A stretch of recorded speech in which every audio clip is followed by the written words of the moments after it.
श्रीहरी छत्रपती शिवाजी महाराज गुरुकुलची स्थापना इथून मला वाटतं 60 किलोमीटरच्या अंतर हळयाळामध्ये येत आहे. श्रीहरी छत्रपती शिवाजी महाराज गुरुकुल तुमच्या समोर पत्रिका आपण दिलेलीच आहे, त्याच्यामध्ये आहे.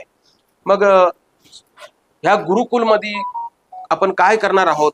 या गुरुकुलमध्ये आधुनिक पद्धतीनं स्कूल पण राहील, ते कन्नडा मीडियम असू दे, इंग्लिश मीडियम असू दे, आणि त्याच्याबरोबर अनेक मुलांना संस्कृत वेद अध्ययन, उपनिषद अध्ययन, त्याच्याबरोबर संस्कृत अध्ययन, संगीत अध्ययन, योगा अध्ययन, आणि त्याच्याबरोबर अनेक जे काय महापुरुष होऊन गेले आमच्या भारत देशामध्ये, त्या महापुरुषांचं चरित्र ते कसं वागून गेलेत इत्यादी आपले छत्रपती शिवाजी महाराज, स्वामी विवेकानंद, बसवादी शरण, आदिगुरु शंकरादी अशा महापुरुषांचं चरित्र पण त्या ठिकाणी सर्व मुलांना ते आपण संक्षेपमध्ये सांगण्याचं हे करणार आहे.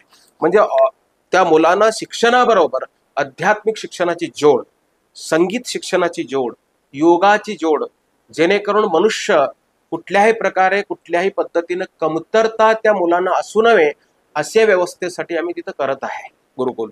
व त्या ठिकाणी मुलांना अन्न, वस्त्र इत्यादींची पण जोड राहील. त्यामुळं ते गुरुकुलची आवश्यकता असल्यामुळं आपण ते गुरुकुल करत आहे. आणि प्रश्न उठेल की गुरुकुलचं नाव असंच का म्हणून, श्री हरी छत्रपती शिवाजी महाराज गुरुकुल का नाव ठेवला, असं पण कदाचित प्रश्न उठू शकतात.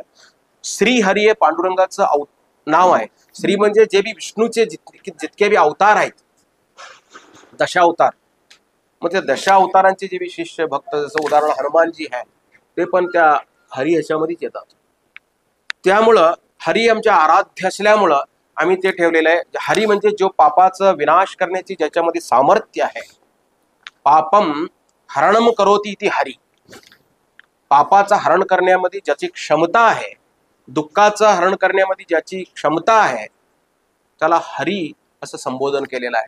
म्हणून तिथं पहिला आम्ही हरी ठेवलेला आहे. नंतर दुसरं लाईन आहे छत्रपती, छत्रपती शिवाजी महाराज.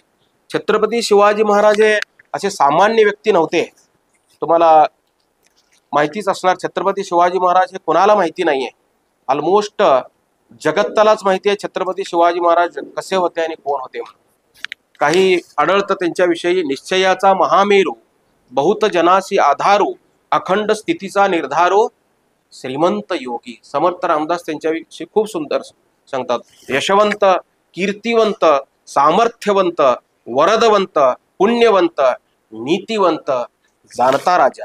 एक एक वाक्यामध्ये जर विस्तार करत गेलं तर एक एक प्रवचन देऊ शकतो आपण, एक एक तास, 2-2,